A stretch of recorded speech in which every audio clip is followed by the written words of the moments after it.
اللهم صل وسلم على. Bismillahirrahmanirrahim. Allahumma salli wa sallim ala Sayyidina Muhammadin wa ala alihi wa ashabihi ajma'in. Assalamualaikum warahmatullahi wabarakatuh. Saudaraku, keberkahan harta itu lebih penting daripada jumlah harta. Harta yang berkah lebih utama daripada harta yang banyak. Karena itu umat Islam dari generasi ke generasi mengajarkan kepada teman-temannya, mengajarkan kepada saudaranya untuk mencari keberkahan harta, bukan mencari harta yang banyak. Tapi seringkali kita lupa, justru kita mengabaikan keberkahan dan kita mengejar jumlah. Kita kejar jumlah, tapi kita nggak kejar barokah. Ini salah fatal, sehingga harta tersebut menjerumuskan ke dalam kemaksiatan. Harta tersebut membawa kita dalam hal-hal yang tidak diridhoi Allah Subhanahu wa taala. Na'udzubillah min dzalik. Harta tersebut menjadi penyakit. Harta tersebut akan menjadi masalah di alam kubur, di alam barzakh, sampai terus alam berikutnya, na'udzubillah min dzalik, menyeret ke nerakanya Allah Subhanahu wa taala. Nah, karena itu agar kita selamat dari memiliki harta yang tidak barokah, Nabi kita Muhammad SAW telah mengajarkan bagaimana caranya harta ini berkah. Caranya adalah dengan memperhatikan metode mengambil harta. Ya, metode meraih harta. Suatu ketika dalam hadis yang diriwayatkan oleh Imam Bukhari dan imam-imam yang lain, Baginda Muhammad SAW bersabda kepada seorang sahabat yang namanya Hakim, "Ya Hakim, wahai Hakim, inna hadzal mala khadiratun hulwah." Sesungguhnya harta ini hijau dan manis. Faman akhadhahu bisakhawati nafsin burikalah fih. Siapa yang mengambilnya dengan jiwa yang dermawan, diberkati hartanya.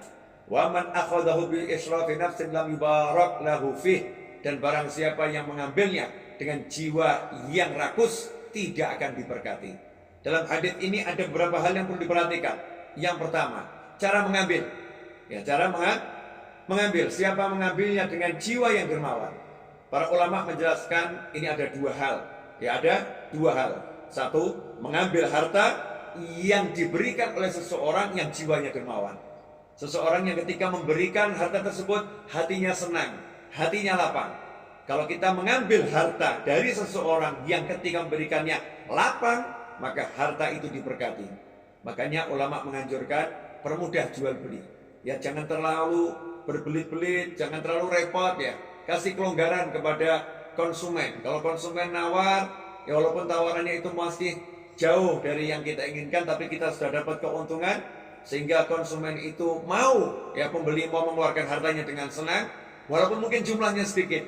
Di situ ada barokah, di situ ada keberkahan. Itu yang pertama. Makna yang kedua adalah dari sisi kita yang mengambil harta. Jangan sampai kita mengambil harta tanpa jiwa yang dermawan. Orang yang jiwanya dermawan itu ketika mengambil, ya dia nggak takut kehilangan. Ya, ketika mengambil, dia tidak takut kehilangan. Ketika mengambil, dia siap membaginya dan memberikan kepada orang lain. Makanya kalau pengen harta kita barokah, saat kita akan mengambil, kita udah niatkan harta ini untuk siapa, harta ini untuk apa. Kita niatkan untuk membaginya kepada khalayak ramai dan tidak takut kehilangan harta. Kalau seperti itu, maka hartanya akan barokah. Sebaliknya, ketika mengambil dari orang yang hatinya itu rakus, ya orang yang memang dia itu pelit, orang yang takut kehilangan, kita mengambil harta itu dengan paksa, kita mengambil keuntungan itu dengan cara yang terlalu berbelit-belit, maka harta yang seperti itu tidak diberkati.